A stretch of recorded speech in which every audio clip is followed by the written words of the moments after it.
Let me ask you a question. Why do rockets explode? Usually because someone forgot to tighten a screw, or because I wasn't the one building them. Incorrect. Rockets explode because of instability in the system, and that is exactly why your English is failing. Whoa, easy there, spaceboy. My English is perfect. I invented a new element yesterday. I think I know how to speak. I am not talking to you, Tony. I am talking to them, the students watching this. Oh, right, the audience. Hi, guys. Don't listen to him. He thinks fun is a spreadsheet. You listen to English. You understand the movies. But when you try to speak, nothing happens. System failure. It's the freeze. I get it. You feel like a malfunctioning robot. You are relying on motivation.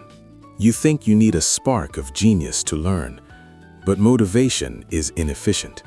It is a battery that runs out. So what's the solution? An arc reactor for the brain? No, something smaller, tiny, microscopic. Today, we are not building a suit of armor. We are building an algorithm. An algorithm for fluency? Okay, I'm listening. But if this involves math, I'm leaving. Stay.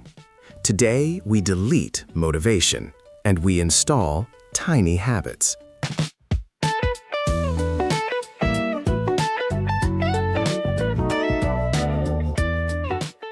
Welcome back to Fun English Channel.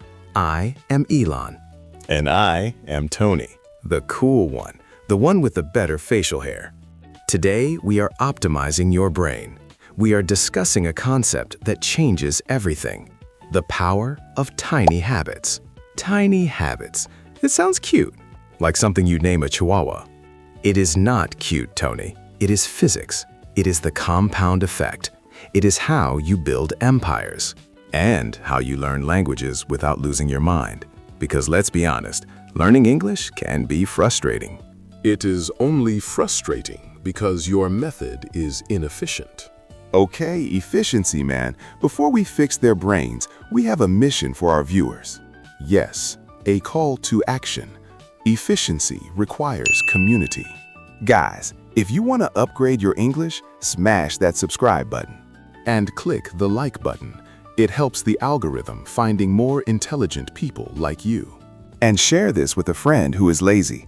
We all have that one friend who says, "I will start tomorrow." Tomorrow is a statistical improbability. Start now. Exactly. So, Elon, tell me, why do smart people fail at English?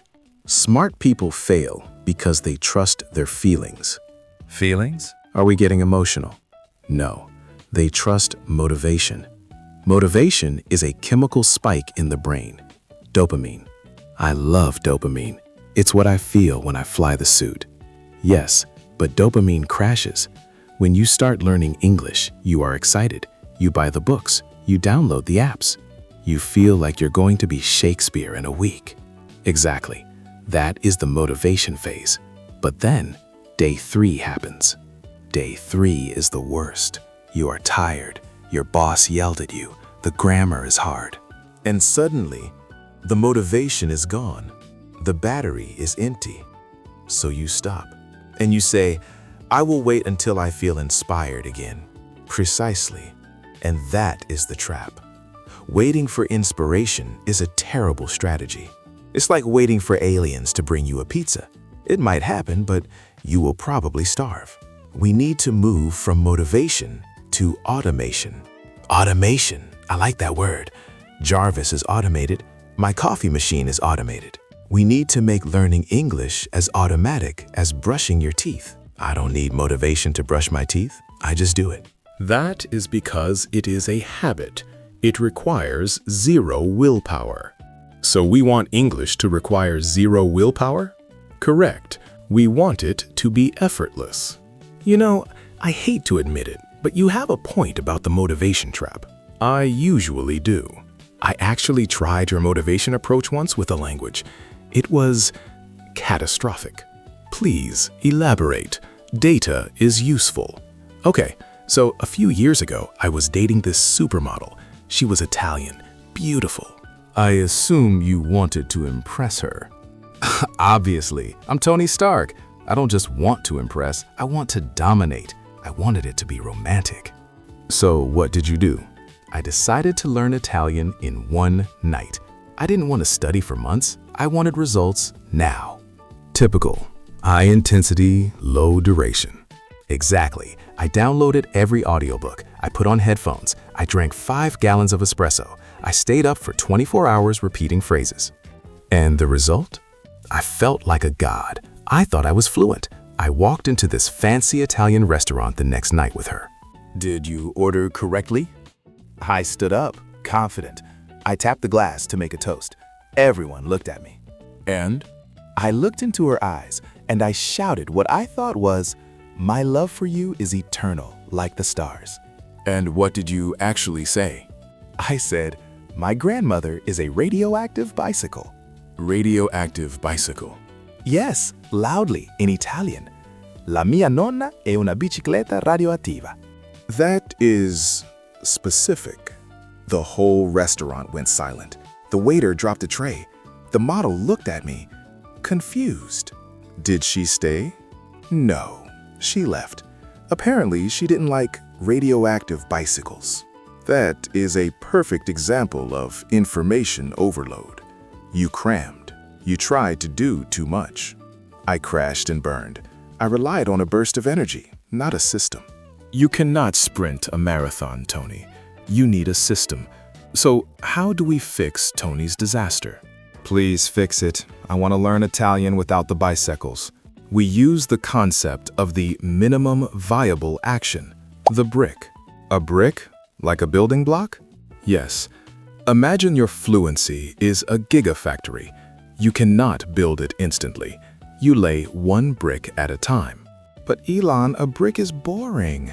I want the shiny building. I want the penthouse.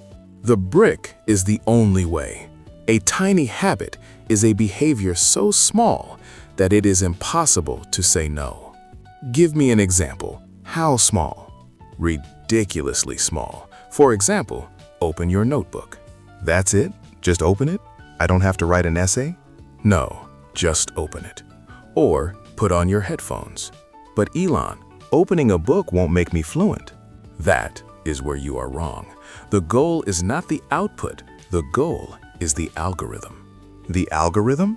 You are programming your neural network to show up. You are establishing the routine. The hardest part of going to the gym is not lifting the weight. It's putting on the sneakers. Correct. Once the sneakers are on, you will go. Once the book is open, you will study. So we trick our brain, we optimize it, we remove the friction. If the task is study for 1 hour, your brain says, no, too hard. But if the task is read 1 sentence, Your brain says easy, I can do that. And once you start, momentum takes over. Momentum. Like when I fly, the takeoff uses the most energy. Cruising is easy. Exactly. Tiny habits are the takeoff. Now let's talk about math. Ugh, math. Do we have to? Yes, the compound effect. If you get 1% better at English every day, 1% is nothing. It's invisible. it seems invisible. But do the calculation. 1.01 to the power of 365. Okay, Jarvis, run the numbers. Wow! What is the result? It's 37. You end up 37 times better by the end of the year. Exactly. Tiny improvements repeated daily create massive results. But if I do nothing? Then you decay. Entropy takes over. You forget vocabulary. So consistency is the superpower, not intensity. consistency is the only superpower that matters in learning. Okay, Mr. Optimization, you talk a big game about consistency and tiny habits. I live by data. But you're human, usually. Have you ever optimized too much? Has a tiny habit ever backfired on the genius Elon Musk? Well, there was the sock incident. The sock incident, this I have to hear. I analyzed my morning routine. I realized I was wasting 4.2 seconds deciding which socks to wear. 4 seconds? Elon, seriously, you need a hobby. Go fishing. Time is currency, Tony. 4 seconds a day is 24 minutes a year. Inefficient. Okay, so what did you do? I created a tiny habit. Grab the first fabric I touch in the drawer. No looking, just grab and go. Zero friction. Efficient. I like it. It was efficient until I had a meeting with the NASA board of directors. Very serious people. Oh no, I see where this is going. I was presenting the plans for Mars colonization. I crossed my legs. I looked down. What was on your feet? On my left foot, a formal black sock. Perfect. And on the right? A fuzzy bright pink sock with a cartoon cat on it. No way. It belonged to my daughter. It had glitter. The Iron Man of tech wearing kitty socks at NASA? Did they say anything? The director of NASA stared at my ankle. He stopped the presentation. Did you own it? I had to improvise. I told them it was a prototype for a new heat-regulating Mars material. And they believed you? They nodded and took notes. They said, "Genius idea, Mr. Musk." Unbelievable. You can sell anything. The lesson is, the habit worked. I saved time, but the input data was flawed. Maybe look at the socks next time, Elon, just for 1 second. Let's upgrade the software for our students. We need a specific rule they can use today. Mr. English talks about the 5-minute rule. 5 minutes is good, but for us, let's make it tighter. The 2-minute algorithm. 2 minutes. Even I can focus for 2 minutes. The rule is, your new habit must take less than 2 minutes to do. So not study English for an hour. No, that is too big. The brain rejected. Give us concrete examples. What can our students do in 2 minutes? Habit number 1. Input. Listen to 1 minute of English audio. Just 1 minute? Yes. While you wait for the elevator. While you brush your teeth. Habit number 2.